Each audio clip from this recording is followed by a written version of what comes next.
nuestra alma es diferente. A nuestra alma no se le puede dar cualquier tipo de comida, porque el alma también se enferma. Y a veces hay gente en la iglesia que no levantan cabeza, ¿me explico? Gente que siempre están decaídos, están tristes, oras por ellos, escuchan los mensajes, pero que no terminan como de arrancar, yo digo, ¿no? Y es que a veces no se dan cuenta ni ellos que tienen el alma enferma. Y a veces dice, ¿por qué me viene a mí de repente esa tristeza cuando yo estaba bien la semana pasada? ¿O por qué me pasa a mí esta cosa o aquella otra? Y es que uno tiene que ir al manual, a la escritura, y pedirle al Señor olfato y discernimiento espiritual. Y el Señor te va a mostrar probablemente qué es lo que está pasando en tu vida. Que a lo mejor llevas años con esa enfermedad espiritual, esa enfermedad del alma, y tú ni siquiera te has dado cuenta. ¿Saben que un día el Señor Jesucristo entró a predicar a una sinagoga? Las sinagogas no son como así, como tenemos el culto nosotros, donde están todos juntos, ¿no? Las mujeres, los hombres, los niños, las niñas. No, las sinagogas nunca han sido así, ni en el pasado ni ahora. Las sinagogas son para la reunión principal para los hombres, solamente los varones. Y los niños que han hecho bar mitzvah, que han hecho una ceremonia que pasan de niño a hombre, a partir de los 12 años y están con sus papás. Y las mamás y las niñas, ¿dónde están? Aparte, o en el balcón arriba, detrás de una pared, detrás de unas cortinas. Hoy en el culto lo pueden ver, pero no pueden estar juntos, hombres y mujeres. Aunque fueran marido y mujer, no pueden estar juntos. Ellas pueden ver al que predica, ellas pueden ver hacia afuera, pero los que están hacia afuera no las pueden ver a ellas, porque están como detrás de una cortina, ¿verdad? Detrás de unas celosías y no las pueden ver. Pero dice la Biblia que un día el Señor Jesucristo llegó a una sinagoga y dice que en medio del mensaje se para, lo interrumpe porque dice que vio a una mujer encorvada desde hacía 18 años. Repito, de adentro hacia afuera se podía ver, pero del púlpito, de la plataforma, allá nadie podía ver a las mujeres. Pero ella vio, porque lo que el hombre no ve, Dios lo sabe y lo conoce perfectamente. Y da igual dónde te escondas, da igual dónde vivas, da igual dónde estés, el Señor sabe dónde estás y cómo estás. Hizo algo que rompió todas las estructuras religiosas de cualquier sinagoga del mundo. Le dice a la mujer, ven, y la pone delante de todos los hombres. Y seguramente habrán dicho, ¿qué está haciendo este hombre? Esto es un pecado, esto es una falta de respeto, esto es una falta de reverencia. ¿Qué está haciendo este hombre? Poner en medio de nosotros a una mujer.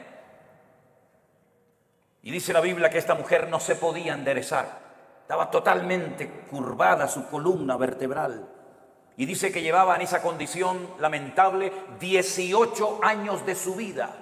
No se perdió un culto, no se perdió una reunión en 18 años, pero siempre estaba igual o peor.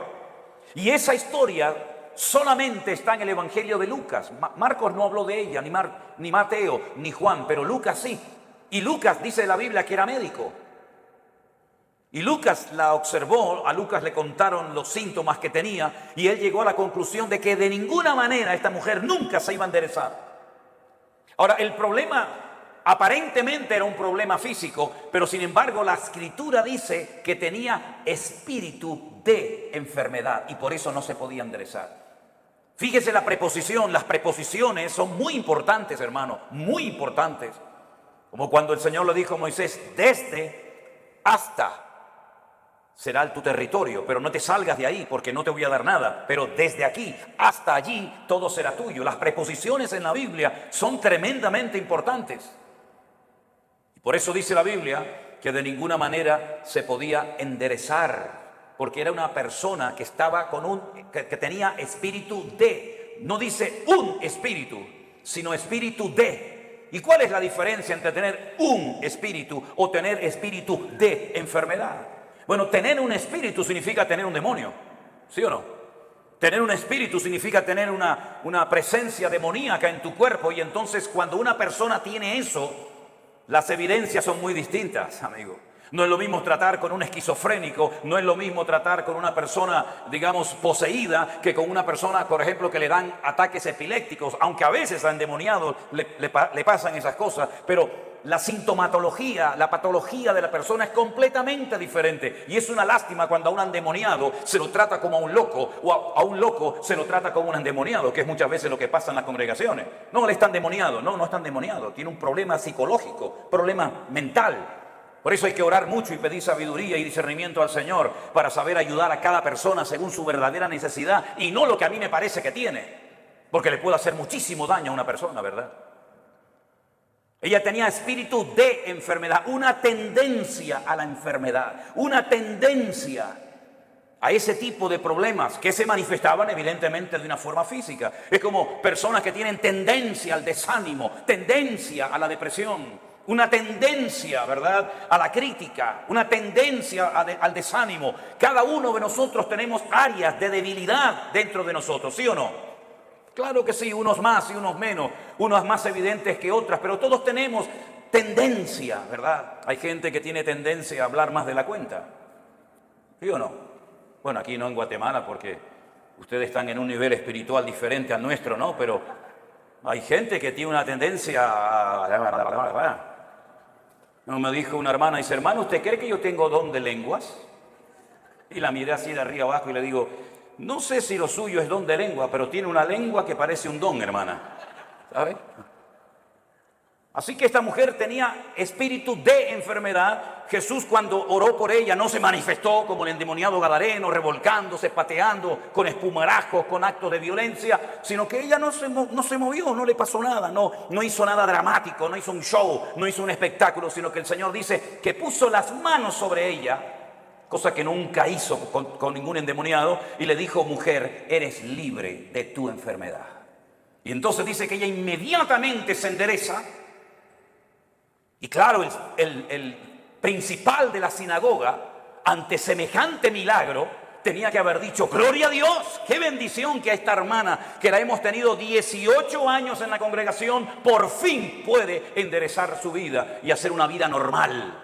¿No hubiera sido lo más lógico esa reacción? Pues no fue esa la reacción. No le gustó nada, no le gustó nada lo que estaba sucediendo allí. Y entonces se levanta y dice, 6 días hay en que se debe trabajar. En estos vengan, pero no en día de reposo. Vamos a ver, para entender esta palabra, hay que saber que durante la semana la sinagoga está cerrada prácticamente. El culto principal, para que me entiendan, es en el 7º día, en el día de Shabbat, el único día de la semana que según la Biblia tiene un nombre. Los nombres de la semana en la Biblia no son lunes, que es el culto a la luna, el martes al Marte, el miércoles a Mercurio, el jueves a Júpiter, el viernes a Venus, el sábado a Saturno y el Sunday o domingo al Sol. En la Biblia los nombres de la semana no tienen nombres, tienen números: día primero, día segundo, día tercero, día cuarto, día quinto, día sexto, Shabbat. El único día que tiene nombre es el 7º, porque el domingo es el primer día de la semana. Luego, cuando la gente va a la sinagoga es en el día de reposo, y él lo que está diciendo, venid durante la semana, pero no en día de reposo. Entonces, si en día de reposo no me dejas venir y durante la semana está cerrada, ¿qué es lo que está diciendo este hombre? No me vengan a molestar ni a cambiar mis estructuras religiosas en la iglesia o en la sinagoga, porque no lo voy a permitir. Ante semejante explicación, el Señor Jesucristo se levanta y le dice en el culto, en la reunión, hipócrita. Oye, qué culto tan interesante fue ese, ¿eh? Una mujer que sale detrás de una cortina, que se endereza, el otro que no sé qué, el otro que... Fue un culto muy interesante ese día, ¿eh? Cómo me hubiera gustado estar a mí allí, ¿no? Cuando el Señor se le queda mirando a este y le dice hipócrita, yo le hubiera dicho, dale, Señor, dale más. Hipócrita. ¿No se levantan ustedes en día de reposo, que según ustedes no se puede hacer esto, ni aquello, ni aquí, ni para allá, y desatan su buey del pesebre y lo llevan a beber y luego lo traen otra vez? Y a esta hija de Abraham, que Satanás la tenía atada, la tenía ahí oprimida, no se le debía de desatar en el día de reposo. No dijo liberar, dijo desatar, que es diferente. ¿Cómo es posible que hayas tenido en tu congregación 18 años a una mujer en esta condición y no has movido ni un dedo? Y vengo yo y hace un milagro el Señor a través de su vida y su ministerio, y te enfadas y te enojas por lo que ha sucedido. ¿Saben que hay personas que no quieren que Dios les sorprenda? Hay gente que no quiere cambiar, hay gente que está cómoda, hay gente que está muy cómoda, muy apoltronada con su rutina religiosa, pero el Señor ha venido para romper estructura. El Señor ha venido a su casa a hacer lo que quiere, porque al fin y al cabo la iglesia no es suya ni mía. La iglesia es la casa de Dios y Él es la cabeza, yo soy el cuerpo. ¿Te vas a dejar sorprender por el Señor o ya lo sabes todo? Esto no se puede hacer, esto sí se puede hacer, ahora de pie, ahora sentado. Pero ¿quién eres tú, el dueño de la iglesia? ¿Qué te has creído que eres tú en la iglesia? El que abres y cierras la bendición de Dios. El dueño de la iglesia no es el pastor, no es los ancianos, no son los diáconos, no es la mesa directiva. El dueño de la iglesia es Cristo, y si no es Cristo tienes un grave problema, porque te has convertido en propietario de algo que no te corresponde. En vez de un administrador, en un siervo, que para lo que está es para servir y no para servirse de, como muchos hoy en día, que en vez de servir a la gente lo que hacen es que se sirven de la gente y todos giran en torno a ellos. Y se enfadan cuando no le dice a la gente, sí, pastor, sí, mi hermano, sí, el ungido, como si los demás no fueran ungidos, igual que el pastor. O usted no es ungido. Usted no tiene el mismo espíritu que tengo yo en esta tarde. Usted no lee la misma Biblia que yo. Usted no va al mismo cielo que yo. Entonces, ¿por qué hacemos esas diferencias? No toque al ungido, no moleste al ungido. El ungido. ¿Y usted qué es? Si usted no tiene la unción que yo tengo, entonces usted tiene un grave problema. Si el Espíritu Santo que mora en mi vida no mora en la suya, entonces usted no es cristiano, porque hay un solo Espíritu, hay un solo cuerpo, hay un solo bautismo, hay un solo Dios y hay un solo cielo para todos y cada uno de nosotros. Y eso es lo que dice la palabra del Señor, mi querido hermano. Y no hay esas diferencias. Una cosa es el respeto y otra cosa es el servilismo.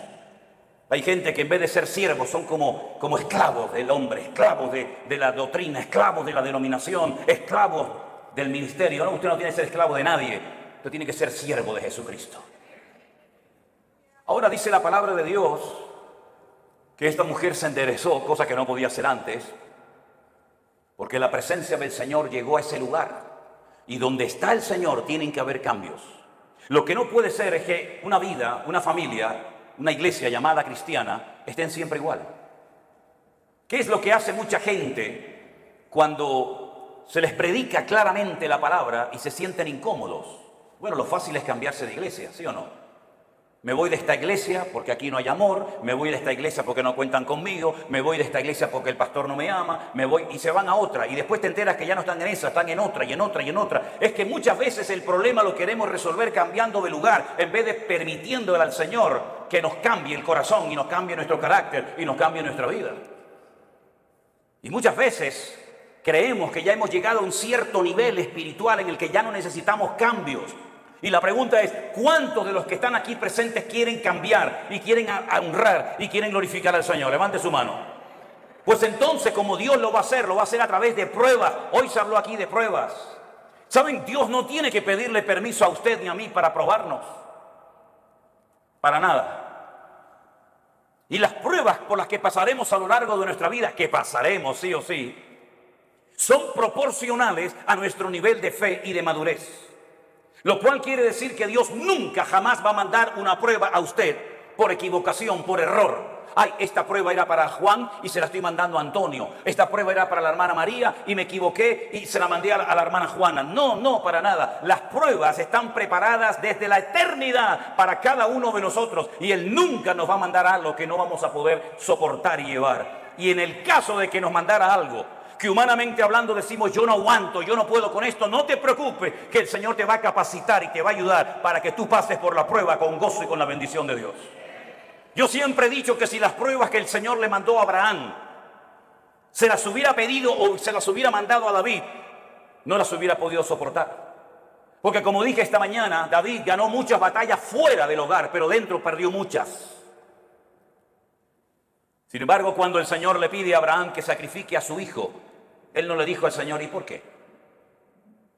Yo tengo dos, si quieres te sacrifico al primero, a Ismael. No, quiero que sacrifiques a tu único hijo, al que amas. Y le dice a Isaac. Abraham en aquel momento vivía en el sur de Israel, en una ciudad llamada Beersheba. La palabra Beer en hebreo es pozo, Sheba es 7. Beersheba, la ciudad de los 7 pozos. Él vivía en el sur de Israel. Beersheba en la actualidad es la capital del Negev, del desierto del Negev, del sur de Israel. Y el Señor le habla y le dice, ve al monte Moriah a sacrificarme a tu hijo. El monte Moriah está en Jerusalén, Es el monte donde tiempo más tarde se construiría el templo de Salomón. Él viajó, dice la Biblia, 3 días desde el sur de Israel hasta el monte Moriah. Y cuando llegan cerca del monte Moriah y lo ve de lejos, llevaba a algunos criados y él les dice a sus siervos: esperen aquí, que nosotros iremos allí, adoraremos y volveremos. Fíjense qué interesante la palabra de Abraham. Iremos, adoraremos y volveremos. ¿Cómo que volveremos si Dios te ha dicho que van 2 y vuelve 1?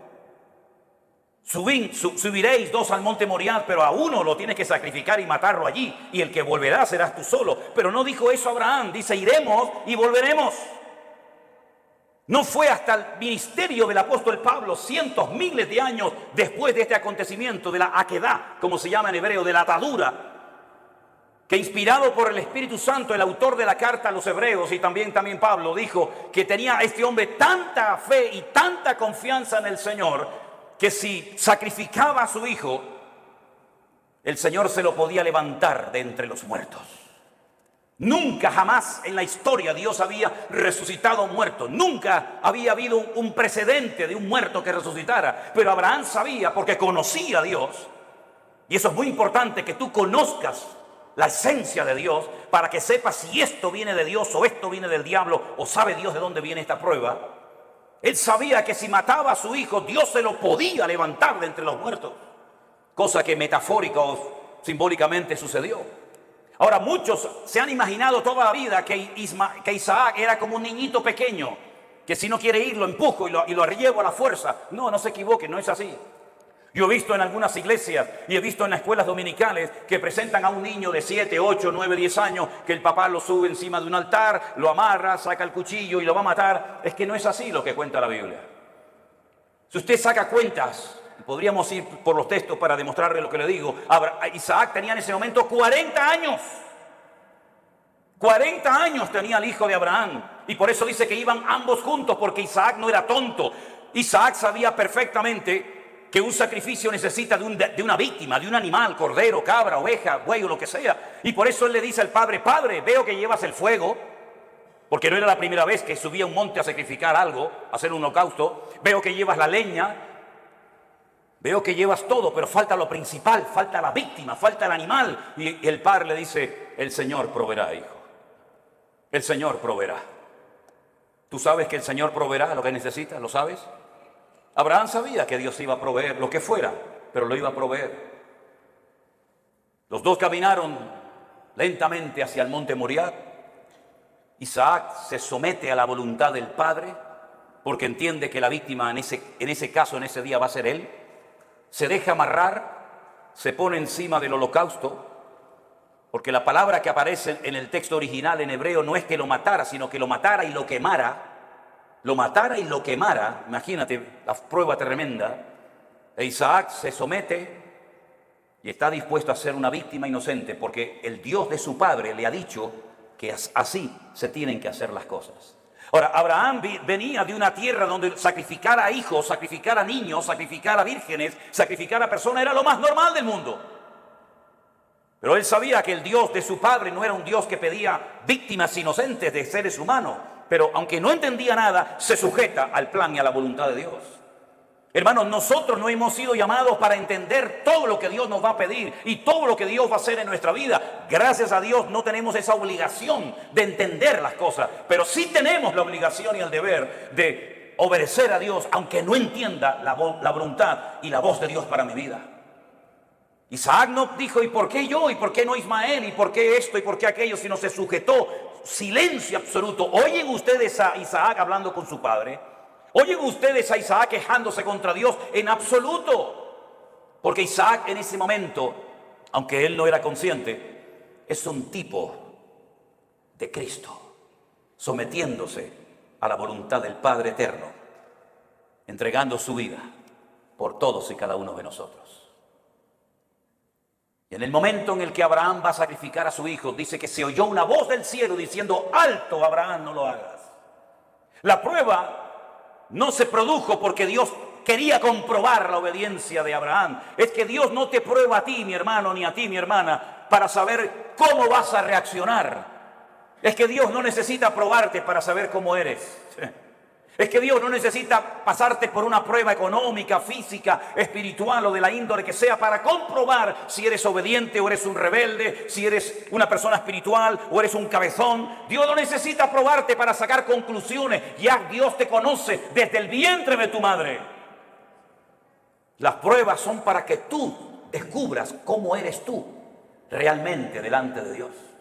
Es un test, es un examen, es una prueba que Dios te pasa a ti para que sepas si verdaderamente amas a Dios o no lo amas. Para que te des cuenta si eres tan obediente como dices o aparenta ser. Las pruebas no son para demostrarle a Dios nada, son para demostrarte a ti mismo el tipo de creyente que tú eres. No el que te gustaría ser, sino el que realmente eres en ese momento. Y en esa prueba sale tu verdadero yo. Sale lo mejor de ti o puede salir lo peor de ti. Es en la prueba donde se ve realmente si se puede contar contigo. Todo eres bla, bla, bla, bla, bla, planes, proyectos, ideas, pero a la hora de verdad no vales para nada. Es en la prueba donde se demuestra si tú verdaderamente tienes paciencia y tienes temor de Dios y respetas al Señor y estás dispuesto a sacrificarte. Las pruebas, repito, no son para demostrarle a Dios nada. Las pruebas son para que tú te des cuenta el tipo de madurez, tus debilidades, tus carencias o tus puntos fuertes. Y es interesante notar que no fue necesario que Abraham sacrificara a Isaac, porque quedó bien claro para todo el mundo allí presente y para las futuras generaciones que Abraham era un hombre que amaba a Dios. Fíjense qué interesante que Abraham nunca leyó la Biblia. Abraham nunca leyó los Proverbios. Abraham nunca supo nada del Apocalipsis. Abraham nunca tuvo un pastor. Abraham nunca habló lenguas. Abraham nunca, jamás asistió a ninguna congregación. Pero entonces, ¿cómo tenía tanto conocimiento de Dios sin pastor, sin iglesia, sin escuela bíblica, sin iglesia virtual, sin nada? ¿Cómo llegó a conocer tanto ese hombre a Dios? Porque Abraham se terminó dando a conocer como el amigo de Dios. ¿Y por qué fue amigo de Dios? Porque Jesús tiempo más tarde dijo: ¿queréis ser mis amigos? Pues haced todo lo que yo os mando. Esos son los amigos verdaderos de Dios. Aquellos hombres y mujeres que, aunque no entienden lo que está pasando, ni cuánto va a durar la prueba, son capaces de someterse a la voluntad de Dios, sin entenderlo todo, pero que conocen a Dios por la comunión y por la relación que tienen con Él. ¿Cuántos dicen amén? Lo mismo le pasó a José. José nunca fue a ninguna iglesia. José nunca tuvo un pastor que le instruyera, que le ayudara, que le aconsejara. José nunca leyó la Biblia, pero cuando llegó el momento de la prueba más grande de su vida, él salió corriendo porque él dice: ¿cómo voy yo a pecar contra mi Dios haciendo semejante cosa? ¿Cómo él sabía si no estaban los 10 mandamientos escritos? No estaba ni una palabra, ni una coma, ni una tilde de la Biblia escrita. ¿Cómo él sabía que eso no le agradaba a su Dios? Porque el que conoce a Dios sabe lo que a Dios le agrada y lo que Dios abomina. ¿Por qué hay tanta gente en las iglesias hoy en día que están todo el santo día pidiendo confirmación? ¿Me puede el Señor confirmar si estoy llamado o no? ¿Me puede el Señor confirmar si tengo que ir allí o no? ¿Qué confirmación necesitas tú, mi hijo? Lea la Biblia, métase en la comunión con el Señor y no va a necesitar que nadie le ponga la mano encima para que le diga lo que usted tiene que hacer.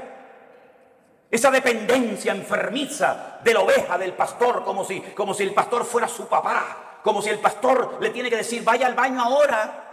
No, ahora no vaya al baño, vaya para allá. No, eso no es así. Hay que ya crecer, hay que madurar, hay que aprender a ser autodidacta, porque llegará el momento que no existirá iglesia virtual, que no nos dejarán predicar en YouTube, que no nos dejarán predicar en Facebook. Llegará un momento que nos arrancarán las Biblias, llegará un momento que nos perseguirán, y en ese momento todo lo que han aprendido, si es que han aprendido algo, es lo que te va a mantener firme contra los ataques que vendrán en el futuro, mi querido hermano. No dependa de mí, por el amor de Dios, no dependa de la iglesia, dependa del Dios Todopoderoso, aleluya.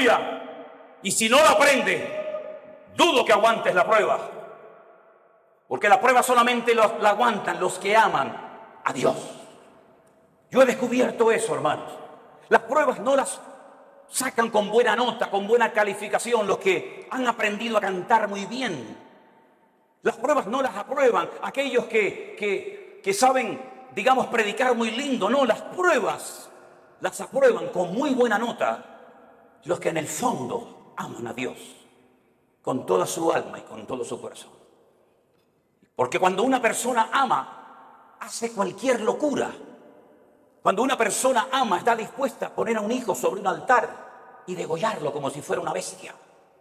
Cuando una persona ama, es capaz de oír de los labios de Cristo: vas a morir crucificado como yo. Y Pedro dice: tú sabes que yo te amo, Señor. Cuando una persona ama, está dispuesta a estar solo en una cárcel, sabiendo que no estoy solo, sino que Él está conmigo y puedo terminar mi carrera y guardar la fe. Y cuando uno ama a Dios de todo corazón, puede escribir una carta diciendo: en mi primera defensa ninguno estuvo a mi lado, todos me desampararon. Pero no lo habla desde la amargura, no lo habla desde el rencor o el resentimiento, sino que dice: no se preocupen, hermano, Demas me abandonó, Alejandro me causó muchos males, el otro se fue por aquí, el otro se fue por allá, me sacaron de la celda, me llevaron al juicio, nadie estuvo a mi lado, pero el Señor estuvo a mi lado y me dio fuerzas, aleluya, y me guardó de la boca del león. En el peor momento de su vida, cuando todos, Timoteo, Tito, Priscila, Aquila, Silas, el otro, tenían que estar con Pablo, ni uno apareció. Pero el Señor estuvo a mi lado y me libró de la boca del león y me seguirá librando. A Él la gloria y la honra y el imperio por los siglos de los siglos, dice Pablo. A ese nivel tenemos que llegar. A ese nivel de fe, a ese nivel de madurez, a ese nivel de esfuerzo y sacrificio es al que tenemos que llegar todos y cada uno de nosotros. Porque todos vamos a ser probados en mayor o en menor medida. Y dice la Biblia que los que son fieles y aman al Señor, Dios nos guardará de la hora de prueba que ha de venir sobre todas las naciones de la tierra. Hace años atrás la gente de Europa venía a América, cuando el continente europeo quedó totalmente arrasado por la Segunda Guerra Mundial.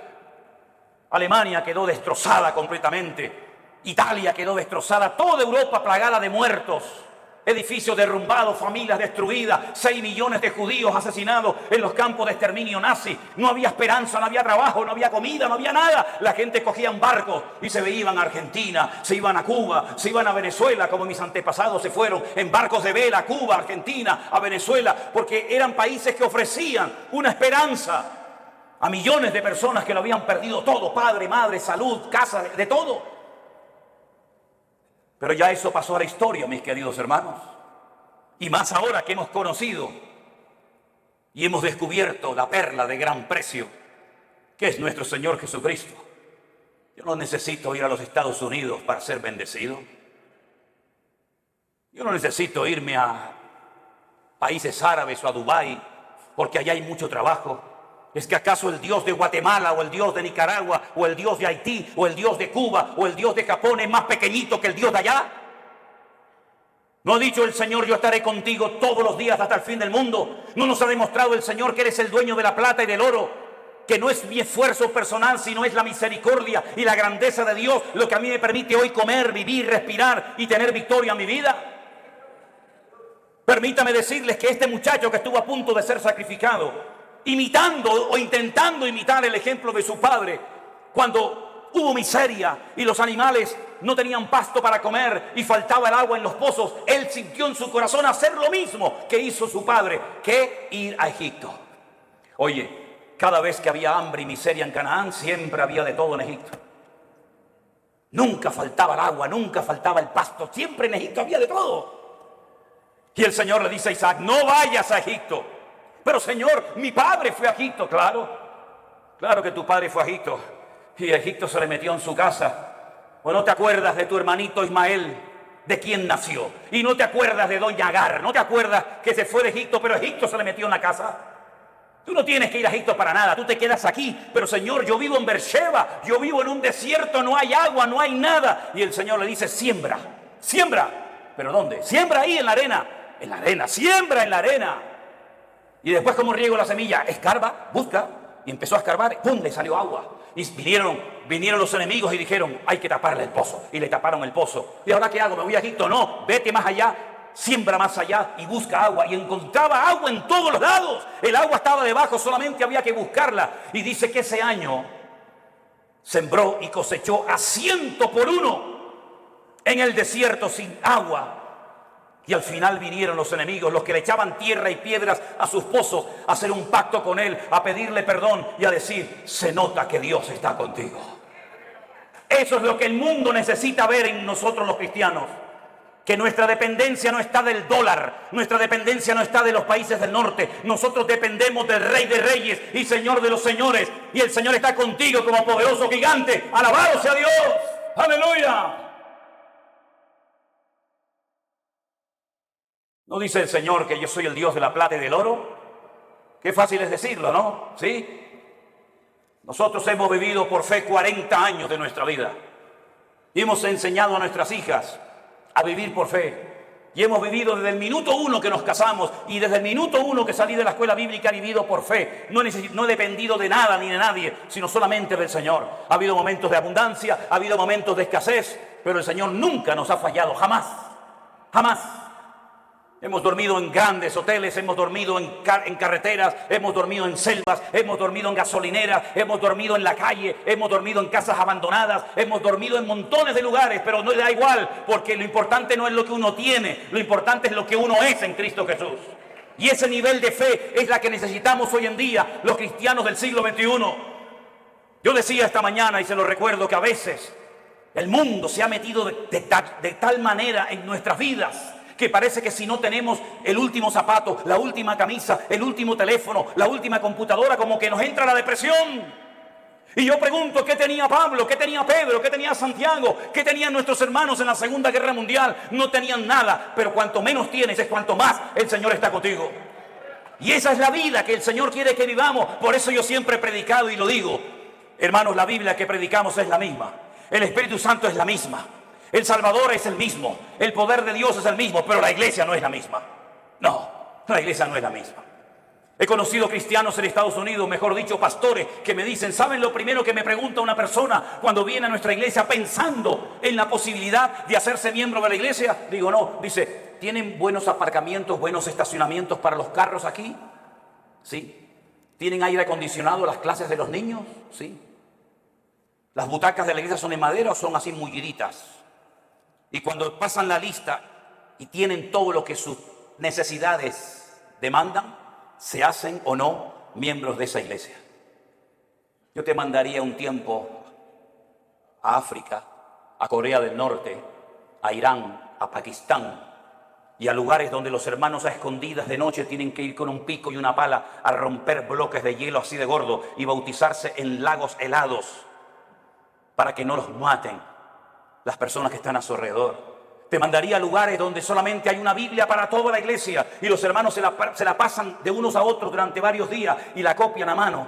Y yo tengo Corintios, yo tengo Efesios, yo tengo Gálatas, yo tengo Romanos, yo tengo los Proverbios, porque hay una sola Biblia para toda la iglesia. Cuando estábamos en Kenia y nos enfermábamos y lo primero que pensamos era en ir al médico, los de allí nos decían, no hace falta. ¿Cómo que no? Dice, no, vamos a orar, vamos a orar.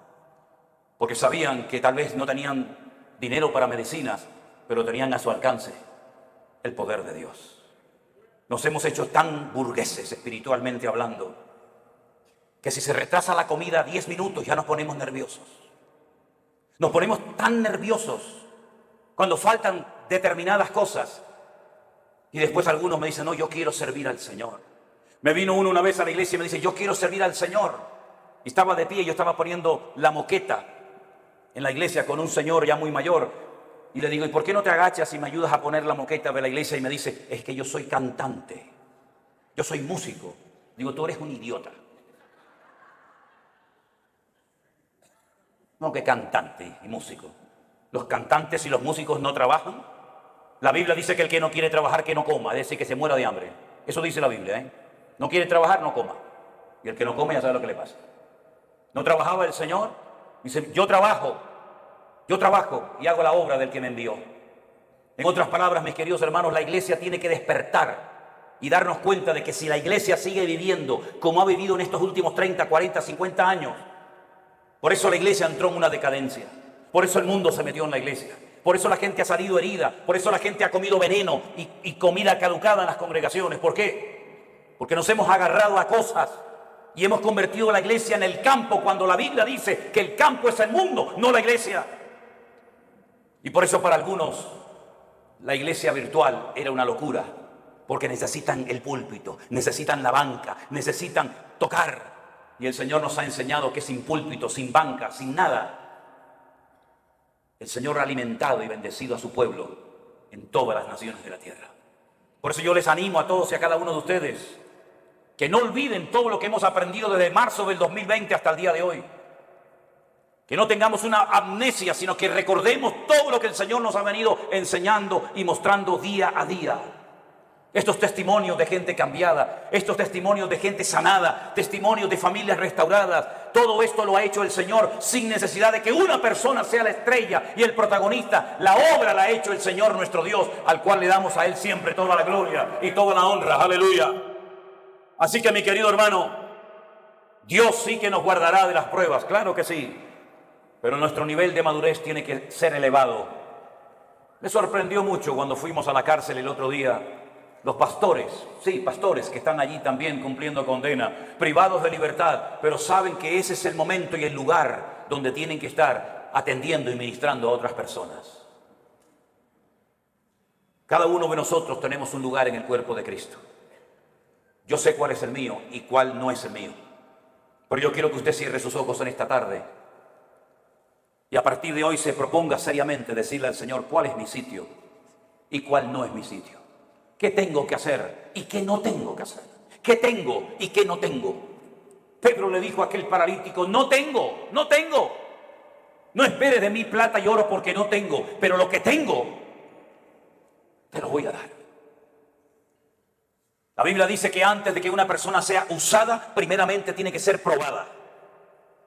Nadie puede ser usado en el reino si no es probado primeramente. Y el Señor sabe cómo probarnos y cuánto tiempo probarnos. Dígale al Señor, enséñame a gozarme en las pruebas.